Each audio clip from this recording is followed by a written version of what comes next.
दोस्तों, राधे राधे। आज फिर से आपका हमारे यूट्यूब चैनल में स्वागत है। आज मैं आपको प्यारा सा एक कजरी गीत सुनाने जा रही हूँ। चलिए शुरू करते हैं।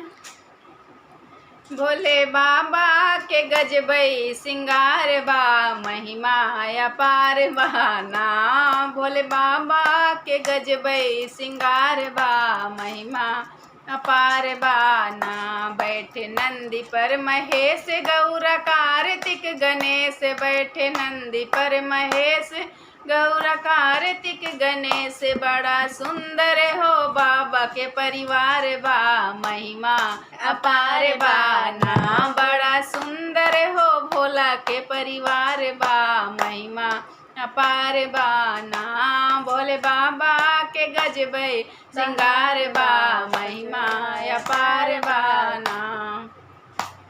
भांग भस्म भावे गोली संग भूत मन की टोली, भांग भस्म भावे गोली संग भूत मन की टोली।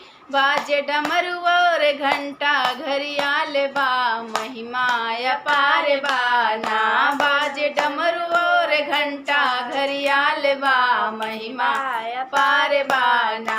भोले बाबा के गजबई सिंगार बा, महिमा अपार बाना।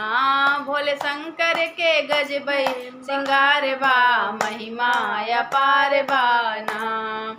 हर हर बम बम ओघड़दानी, महिमा केहू कैसे जानी। हर हर बम बम ओघड़दानी, महिमा केहू कैसे जानी।